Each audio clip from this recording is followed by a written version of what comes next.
What's up, everyone? Carmen here with Pittsburgh White Shorts coming at you with another Deck Tech. I'm joined today by Andy. What's up, everybody? And today I like your oh, sorry. I was gonna say I like your background you chose for this. Oh yeah, Amine's not in the deck, so I had to put my favorite character in here somewhere. So today we're going over Grisaia. Post-Unban. Grisaia was recently unbanned on the most recent JP ban list update, which is pretty awesome because you get to play the old, super awesome, super fun deck with all the new tech from the Volume 2 set that came out after the deck was banned.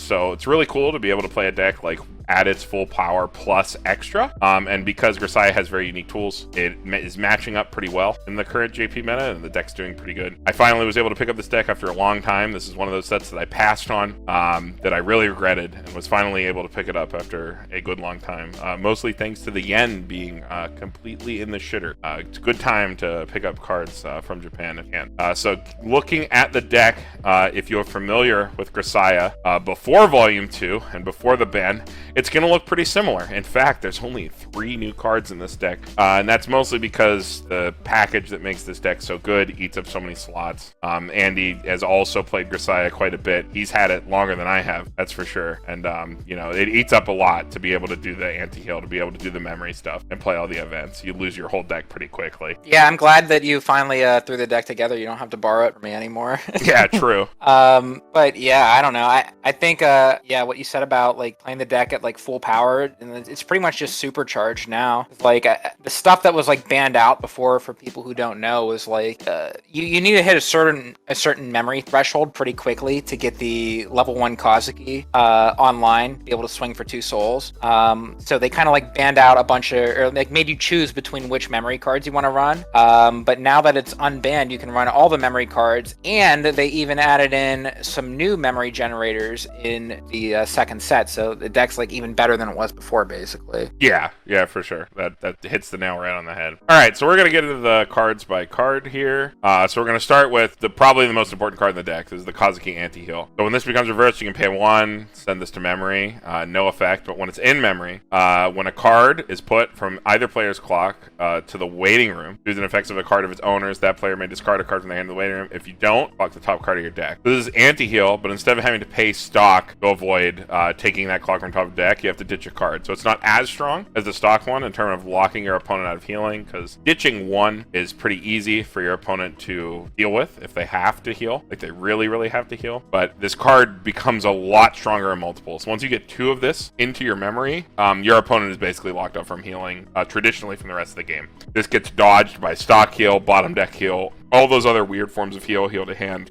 but traditional heals are hit by this. So really strong. Most decks, particularly in JP right now, D-side, Grisaia is D-side's worst matchup by a long shot. It's not close because they can't heal at 2, is the entire thing that their deck does when they switch into the rando. So you kind of get dunked on if you're playing D-side into Grisaia if they're able to get their Kazukis online early enough, which they will. They have the selection to do so. Because this card's 2500, this card is also one of your go-to beaters at level 0. Grisaia notably having trouble dealing with things that are like 2500 or bigger, but thankfully your memory generators that you want to die are also 2500. Yeah, I think the Kazuki is probably like the most notable card in Grisaia as a set, like as a whole. I think you'll probably agree with this, Carmen. Like out of any of your memory cards, this is probably the one you have to think the hardest about sending to memory. Like you kind of need to know your matchups. It depends on the matchup for sure. If your opponent plays mostly stock healers, like if you sit down against Danmachi, don't bother sending it. This card's not going to do anything. They only play a stock healer, you know what I mean? Yeah, I feel like just a lot of times when people have cards that are like, oh, pay 1 to send it to memory when you do the thing, it's like, you know, you'll always send it just like, oh, I'm supposed to send it to memory. It's free memory. But resources can matter in this deck too. So like, depending on the matchup, this card's like either really good, like game-winningly good, or it's kind of just like, you know, if they're healing the stock and can play around it, you got to think if you want to send it to memory or not. Yeah, for sure. But speaking of more general memory, we'll move on to the next Kazuki here. This is another card coming off the choice list. When this is placed from hand to the stage, you can mill 2, or you're forced to mill 2. If there's at least 1 climax among them, choose one of your characters, give 1500 power. And then when one of your other characters is front attacked, you may pay 1 and send this to memory, return that character in your hand. So it is a memory JC, one of the strongest forms of this profile that's ever been printed. The force mill 2 is good when it's good. good, but bad when it's bad. It's kind of neither here nor there because the second effect is so powerful. If you do hit a climax at 0, where you are most incentivized to put this card down, it probably helps you because your cards are so small overall, so you're not even, mad that you're forced to do that when this card is most relevant. Also helps you recur your combos if they're somehow too small, and gives you free memory as quickly as possible. Yeah, not to mention that you get to deny your opponent's reverses too. A lot of stuff is like kind of switched back to on reverse combos now. It seems to kind of like come and go. But yeah, even if you hit a climax on the first effect, like on your first deck or something, it's really not too bad because you do play pants in the deck as a climax, so you want to make sure that you like have targets, have something to get back, right? So if you end up milling something, then you at least have a target in there for pants. So it's really not too bad. And then like on your second and third deck, when you're like more compressed and say, I don't want to have to mill 2 on play, this probably won't come up as much because they send themselves to memory. You're not going to be drawing back into them on like a second or third deck. So on your first deck, when the effect is usually favorable, you get the card off, but then you don't really see it later like a lot of other cards that have like a mill 2 on play where you like have to kind of like struggle if you want to play it later or not. All right, moving on, we have this Machina. This is a new Volume 2 card. All your other Grisaia characters get 500 power, so all the other characters in your deck, it's global 5 for everything except for itself. And this is a on reverse. You pay 1, clock yourself from top, send this to memory, check up to 4, take a character to your hand. So it is a check 4 Ricky that sends itself to memory on reverse that is also global 500. So it makes your other 2500 beaters that you're playing, which are your memory Kazuki and your Bonder, 3k, which is pretty nice. I have another card included on the slide because I know some people don't like this card because you already have so much memory anyway. And depending on your meta, where you would choose to play Grisaia, the thinking is that if Kazuki isn't worth sending to memory in the majority of matchups, you shouldn't be playing Grisaia at all, is the idea. Thankfully, the meta right now is very conducive to Grisaia being a good deck, but I think this deck makes this choice makes Grisaia a little bit more consistent when Kazuki isn't a card that you want to send to memory. It gives you another memory generator. It gives you some good first deck speed. Grisaia typically moves through its deck in instances of 2 with its event and other effects like the Kazuki JC that we just looked at. But again, if you don't like the card, there is an alternative that you can run. There's this Yumiko, which is if you have no other characters, it is a level 1 4500 at level 0. So if you open it, it is basically unreversible, and then when it becomes reversed, it goes to the bottom of your deck. And then the baseline is that it's a 3k. So if you don't like this card and you're more of that opinion that if Grisaia is a deck that you're going to play, this is not a card that you need, you can just play the Yumiko instead to give yourself a little bit of a bigger body at level 0. But I prefer the Machina. I think the Machina is pretty good. I like the first deck speed. I like the 500 because it kind of shores up your Kazuki anti-heal and your Bonder to 3k there, as well as giving you not only a plus but some more deck speed. Anything that fills your grave for Sachi, I think, is definitely worth considering. Yeah, I think the Machina is like a real all-star card. Like this is the card that they added in the second set. Like this is the new tool I was mentioning before that they added, like an additional memory tool. And the argument of like, oh well, you wouldn't play Grisaia if it's not positioned so that Kazuki's good. I think that's a valid argument, but at least from like my perspective, where in JP, Grisaia is like my go-to deck. Like I don't really have another JP deck I'd play. So because of that, I really do value the Machina because in the matchups where Kazuki's good, you can kind of like, she's good and you have her. But in the matchups where she's not, you don't need to feel forced to send the Kazuki to memory to fulfill your like memory threshold conditions. You don't feel forced to do it. You can kind of just like let the card die and know that you have other ways to get memory. And I think that if you're someone out there who is like, which do I play? Like, do I play this Machina or do I play this 4500 Yumiko in that slot? I think this is one of like the rare cases where you can split these cards and it would probably feel pretty good. Or actually do just run one of the Yumiko, right? Because if the card's only good when you have no other characters on field, you could kind of just like, if you open with it, that's great. If you don't open with it, whatever. So like, I think like, I wouldn't not run this Machina, but I think if you want to like cut 1 or 2 of this Machina for like other cards at level 0, like for example, like this Yumiko, I think you could. Yeah, it's definitely a consideration. All right, moving on to one of the next core cards of the deck. This is the Bonder. This bonds to feeding. It is on play, discard any card, grab feeding. We'll talk about feeding when you get to it pretty soon.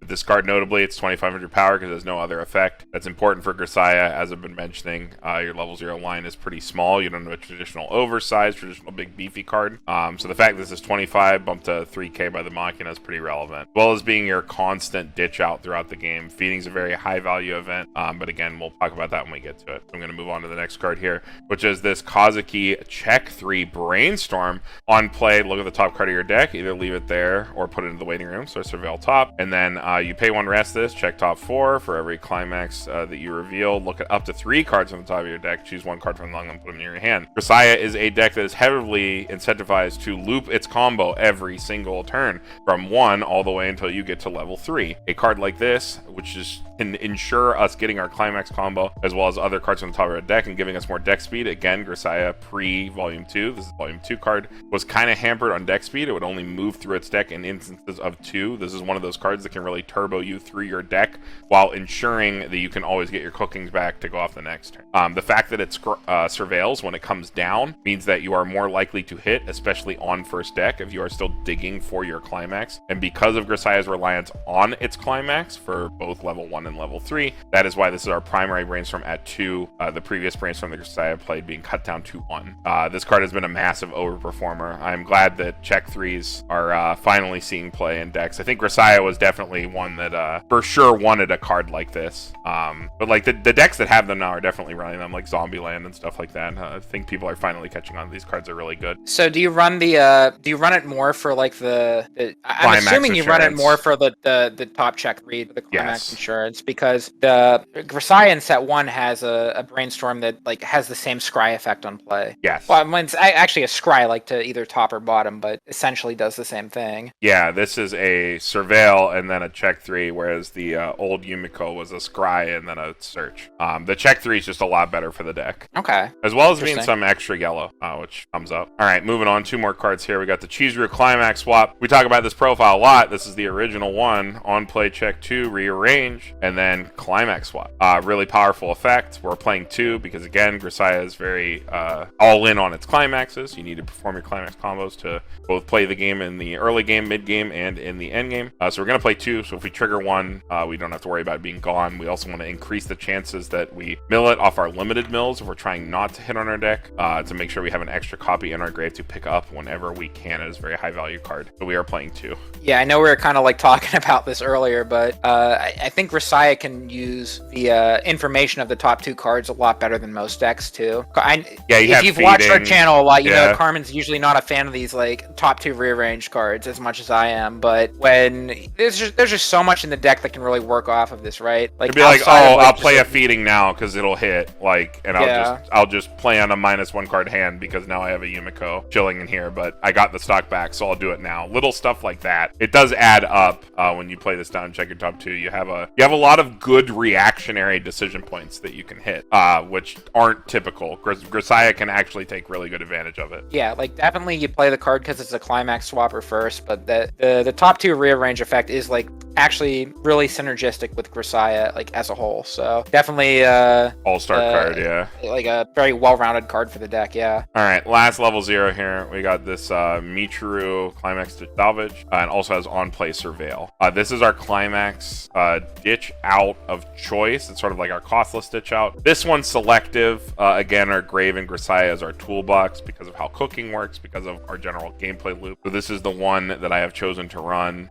It's been a bit more of an overperformer than the other alternate card that a lot of people choose to play, and this card is still really good. This is green Yumiko here. It is on play. Choose a character in your opponent's front row. It gets -1k, depending on your meta. That could be really awesome, especially because this is level 0 that you can always add back for cooking. So that's a consideration for the slot here. Think about your local meta when you're choosing between this or that one. And it also has discard any card, choose a character from clock, add it to hand, clock yourself on top of deck. So it's a clock filter, a less selective filter, but you can discard any card, whereas the Michiru is discard a climax, salvage. So more selective, but a more restrictive cost, but then a more general utility effect, which is Surveil, whereas the other one is a -1k, which is very good depending on your meta, or just the same as Pump 1k. So, you know, consider your local meta, think about what you'd like to play. I don't think there's a right or wrong decision for this slot. It's just completely dependent on what you expect to see. So think about it a little bit and pick the one that's best for you. Yeah, I think that's a pretty good way to look at it. I know myself personally, I prefer the Yumiko.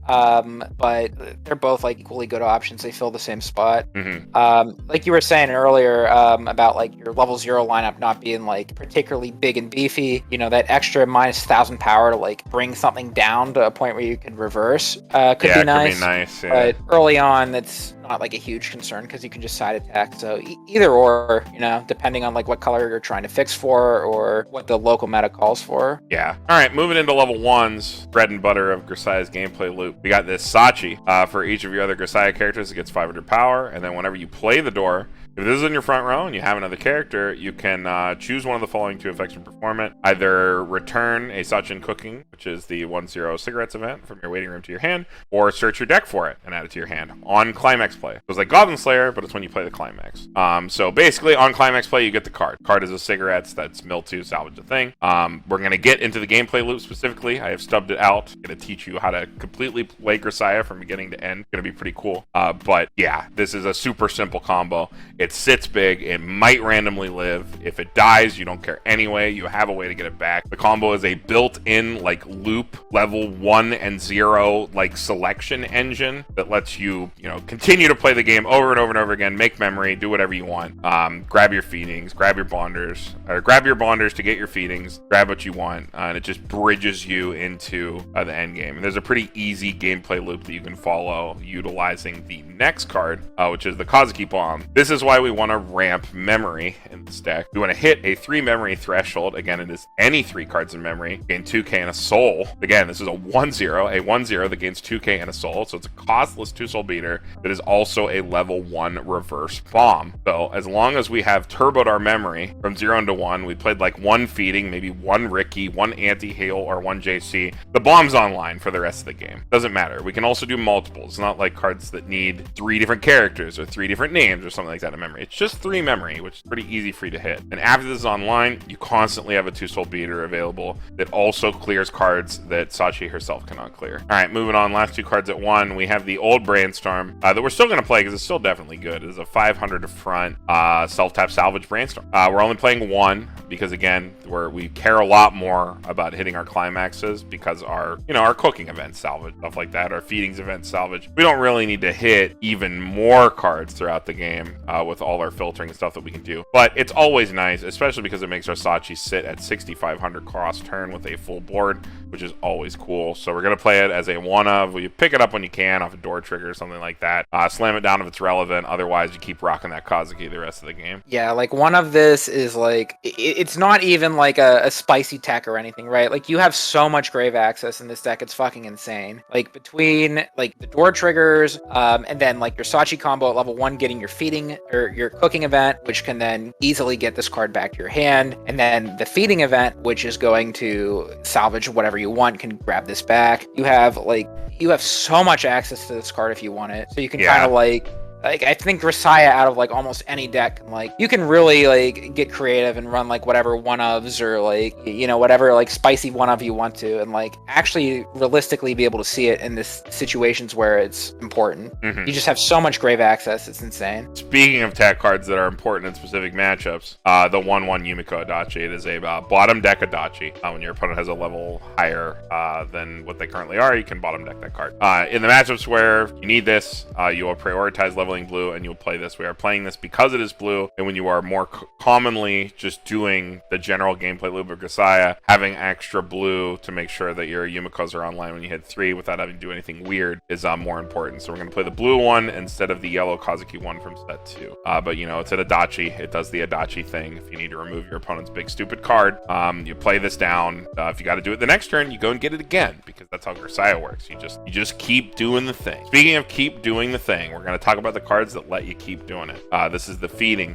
So what feeding is play it, you pay 1, salvage any character, and then you send this to memory. Then you reveal the top card of your deck. If it's a level 0 or lower character only, that card goes to stock. So potentially free memory. This is how you're going to get your higher leveled cards, because as you can tell from the deck list, we're not playing many level 3s and we're not playing any level 2s. So the way for us to get our higher level cards sculpted into our endgame is mostly going to be feeding. However, the bonder means this is like the delayed drop salvage like engine that can like filter us out, but we can filter up front, then hold the feedings for later and play them when it counts. Like Andy was saying with the top checks, if we ever see a level 0 on the top of our deck, we can use feeding to basically get a free memory and a free salvage. So it's like a free sculpt that just is compression positive, which is awesome. And you know, we're probably going to play one like on our first level 1 turn just to, you know, like get a Sachi or get a bomb or something like that, because it's also going to turn on our bomb more often than not. I think the most common case is like either a Kazuki anti-heal or a Ricky, and then like 1 JC and then like 1 feeding, and then your bomb's online, and then you do what you have to with your memory for the rest of the game. A lot of people think of Grisaia as a memory deck. That's mostly because by the end of the game they have like all their feedings in memory, but that's because they're using their last 3 feedings to get their level 3s.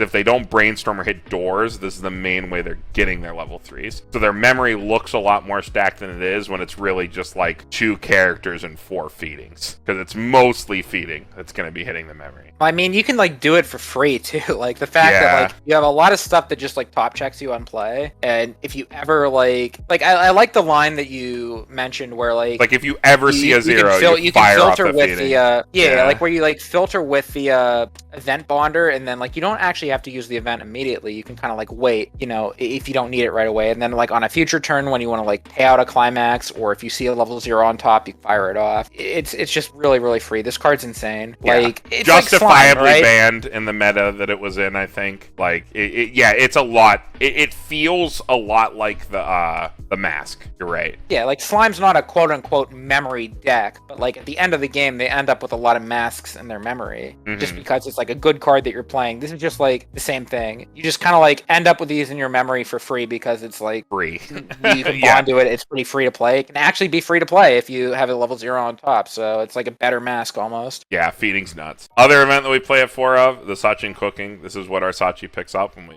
play our door. It is a pure cigarette, so you mill 2, choose a level extra lower Grisaia character in waiting room, turn it to your hand. X is equal to the sum of the levels milled by this card. So more often than not, you'll be taking a level 1. Again, we do not play any level 2s. We play a ton of level 0s, a ton of level 1s, and 6 level 3s. So the chances that this card hits a level 3 are very low. When it does, however, you will pretty much always pick up a level 3 because it's a free level 3. Then you can use your cookings on anything else, or feedings on anything else. Remember, feedings hit on anything. They can salvage anything. So this is a lot more limited. So you have to be a little bit cognizant of that when you're using this card. But again, if you check 2 on top, like you go to Climax Swap, and you got a feeding in your hand, you see a level 3 on it, you slam that feeding and you get that level 3 because it's just a free level 3. So you have opportunities to do that, but more often than not, you'll be using this in the core gameplay loop. We will get into that once we get through all the cards, but it's pretty simple, I promise. So we don't have any level 2s. We're going straight to level 3s. Here's the Yumiko. How do you say this? Je vous suis attaché? I don't know how to say it. It is a stock healer. That was great, dude. That was perfect. What's the climax called? Can you read that? I can't. Le Océan Bleu. I think it means blue ocean. Blue ocean? Probably. I don't know. Anyway, it's a stock healer, so it gets around your anti-heal. That's really important. Your anti-heal only triggers when you get graves, so the fact is that stock healer is really important. We're going to use this kind of like spin out at 3 if our opponent isn't ready to die, because the climax combo isn't that impressive. It's on attack, you pay 1, this gains 2k, and you choose one of the following 2 effects to perform it. You either stock swap your opponent, true stock swap, you put all their stock in grave and then rip blind off the top of their deck for the same amount, or you burn 1.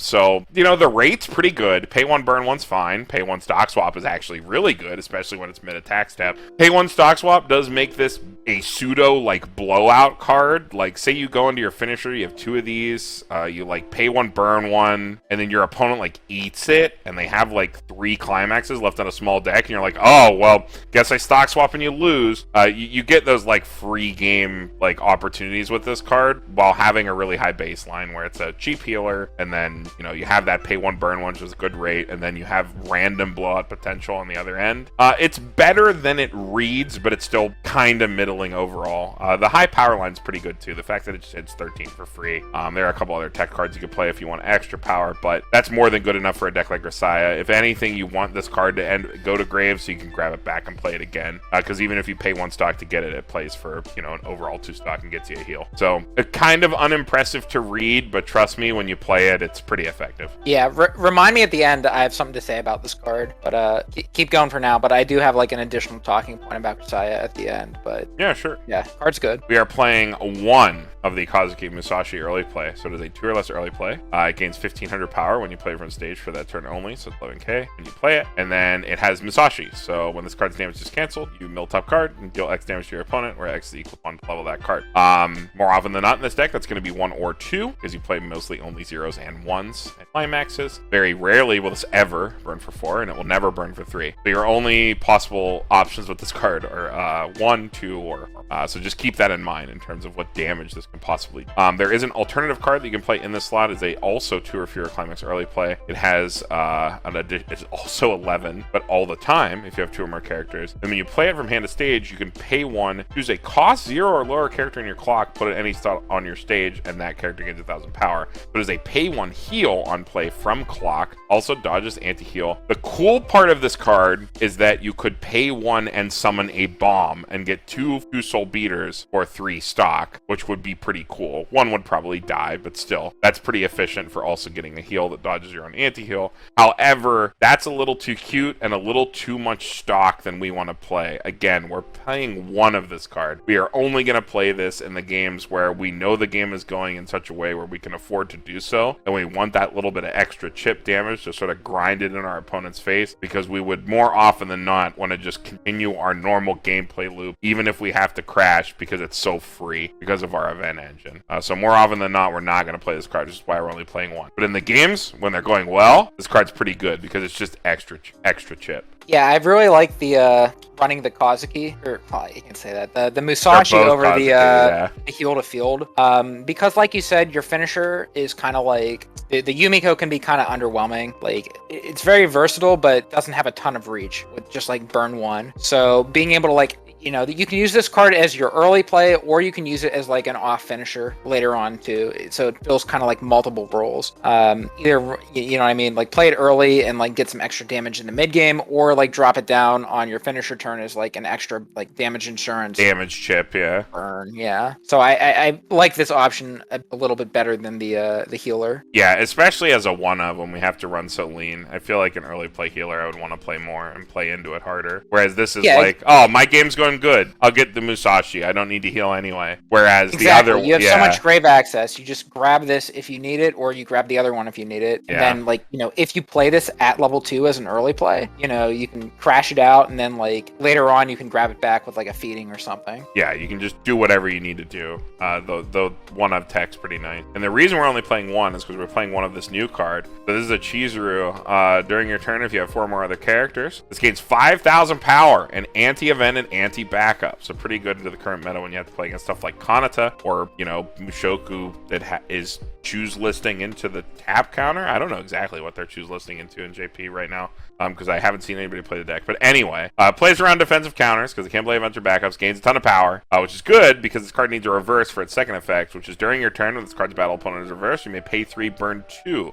If we need to push damage, we don't have our climax, or we just need to push additional damage anyway. The fact that our Yumiko only costs 1 means that we can build up to this. You know, our Yumiko takes the stock that she makes, so she goes even because she's only pay 1, but there are still a lot of game states where you can reasonably play down this card. The fact that, you know, your opponent can play events or backup, she gains a ton of power, she's gonna clear her lane, and she can burn 2. It's a pretty good card considering how Grisaia plays for you to be able to pick up if you need to on your finisher turn with one of your last feedings, where this is the card you kind of like trip into if you think you need the extra burn damage, or you need to play around your opponent's counter. Yeah, especially if you have the stock overhead too, right? Like you can use this as like your first lane to attack with if you have enough stock overhead to pay for the burn to like turn off their tap counters, essentially, right? Because you can like swing with this as your first or second lane. They're not allowed to use their tap counter when you swing with this because they can't use events or backups. Then side another lane, yeah. Then side with another lane, and then like swing with your like other thing, like just frontal attacks. They can't tap you down. Yeah, seems pretty good. It seems like pretty like good stats too, right? Yeah, like, 14-5, 15-5 with CX. You're getting the reverse. You even tie with like President. Like doesn't matter.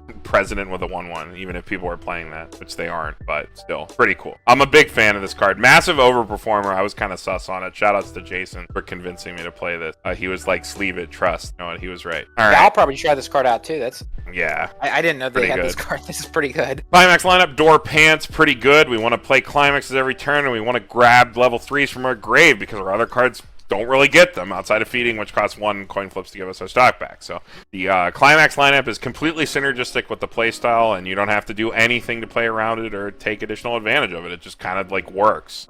Pretty nice. Here's the deck list all laid out again. Again, pretty directed, pretty simple. 4 of all our memory cards. Only 3 of the Machina because, you know, we got to make space for all our brainstorms and stuff like that. Second Climax swap is far more important than playing 4 Machina. That is a thing that I wrestled with. Don't like be like, oh, I could just play 4 Machina and have even more memory, turbo memory. No, second Climax swap's really fucking important. Do not cut that card.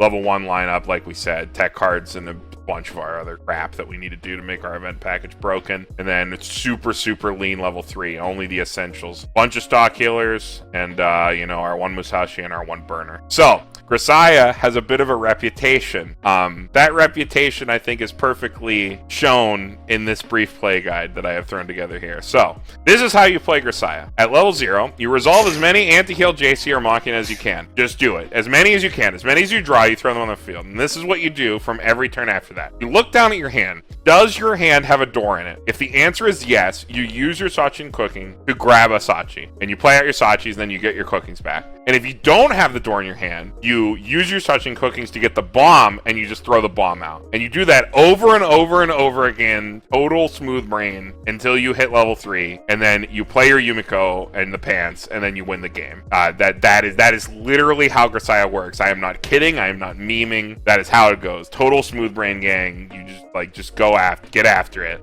That is what you do. I like the infographic. I could tell you put some work into that, but I think it's a little bit dismissive of the times when I like outplay people by just slamming them for 2 and 3 souls see, over and over. You're dismissing my skill for doing that. You have to have good knowledge to do that, right? That's what this little bar is for. So you on the other turns, that's the main gameplay loop. On the other turns, you know, you're going to use your bonder, filter your hand, extra climaxes you draw, or like heavy stuff that you don't want to play. Let's say, you know, like you like draw the Chizuru or the Musashi, and you like don't want to hold the Musashi. You ditch it, and you can grab a feeding, and then you can hold that feeding or play it immediately to usually grab things that you can't typically get easily with your cooking. Like again, your cooking is going to more often than not mill for 1 or 0. So before you play your cooking, you look at your grave and you say, okay, these are my hits. Obviously, you know, the main gameplay loop, we have our Sachis from our previous turn if they died, and then some number of bombs. Because you're playing 3 of it, it's going to be in there. So we're going to use our cookings a little bit more selectively. We're going to grab our Yumikos, we're going to grab our Musashis, our burners, depending on what you need, or our tech cards, which are going to be our salvage brainstorm. That's like when the game's going good, you got to pay out an extra stock, you want to check 3, and you want to salvage. Just, you know, you have that option as well as the Adachi. So things you're cooking won't get you easily, or your tech cards are what you primarily want to use your feedings on. And then, you know, at the end game, you know, if our opponent's not ready to die, you know, even after we've slammed them with Kazuki bombs over and over and over again, we're basically swinging for 2 and 3 in every lane the entire game after we hit 1.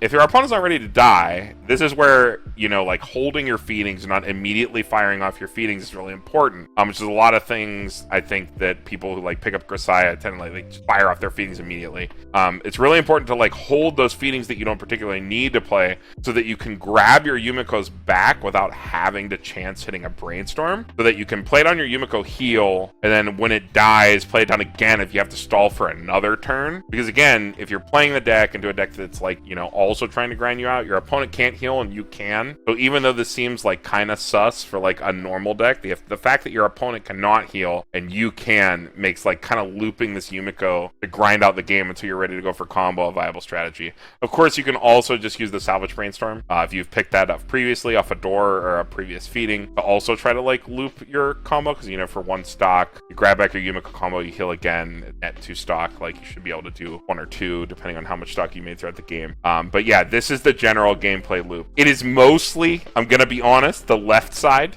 of the play guide, and very rarely, like, you know, the little bits of thinking on the right side.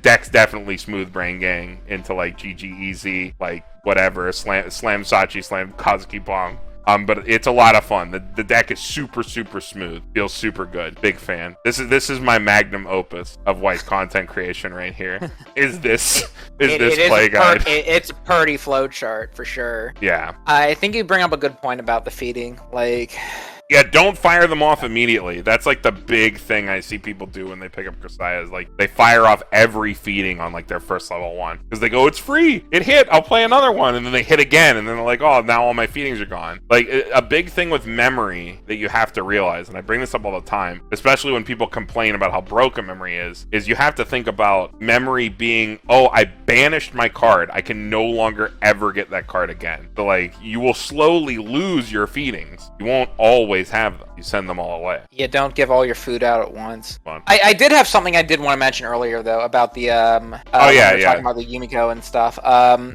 just go ahead. Because like it kind of like references back to a previous conversation we had, but how like if you're someone who wants to like play a more aggressive deck in Weiss Schwarz and are kind of like discouraged because of like all the healing centric decks and like healing and playing the long game is kind of like what's seen to be as like the go-to like competitive strategy.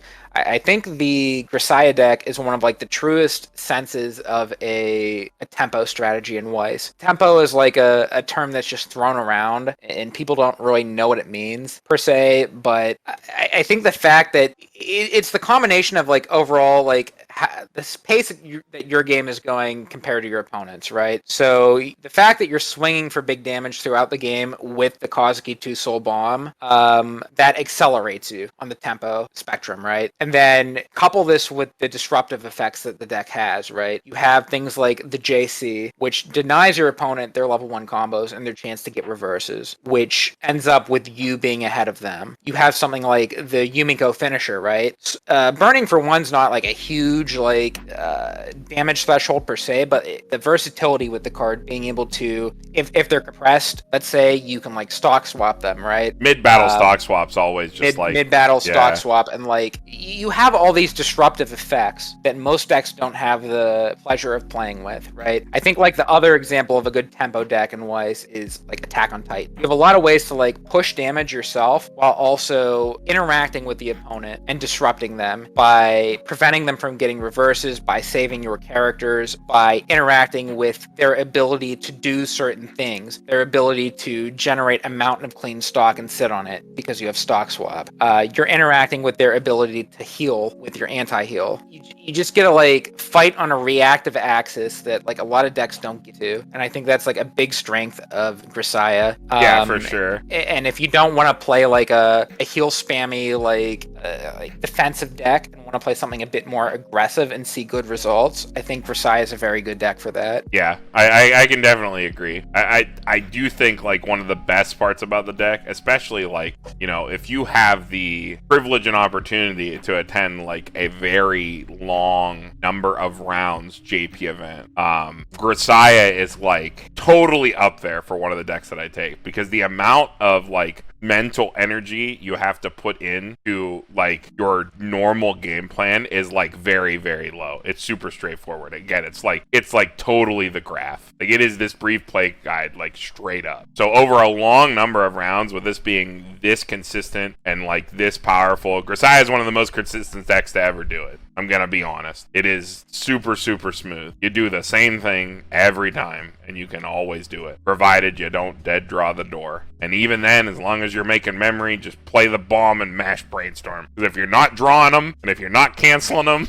by God, you're probably gonna hit them on the Brainstorm. So just keep going. And you have the check 3 to make sure you hit the door down too, which is really, really strong for this deck. That's like one of the biggest power plays with this. It's like not the Machina, it's not the like burner, it's actually this check 3 Brainstorm is like MVP from Volume 2 card. Like really, really powerful in the deck strategy. So yeah, that's basically Grisaia. We can wrap up here. In terms of upcoming content, we got more set reviews we got to get through. We got to do Quince. Hopefully Tyler will be available at some point to review that. We're going to have to do Avatar The Last Airbender at some point. That's insane. I can't believe we got that. So insane. I am super, super happy about that. That is going to bring a lot of people into the game, and you best believe we're going to set review that as soon as we possibly can, again with English exclusives. The second they come out is the second we can set review them. We can only set review them once they are on the card DB. That is the earliest we can pull them and put something together. But we will do it as soon as possible. And, we'll probably do a stream. That's such like a big thing. We'll probably make an event of it. Yeah, that let's is do awesome for the Yeah. game. Other content,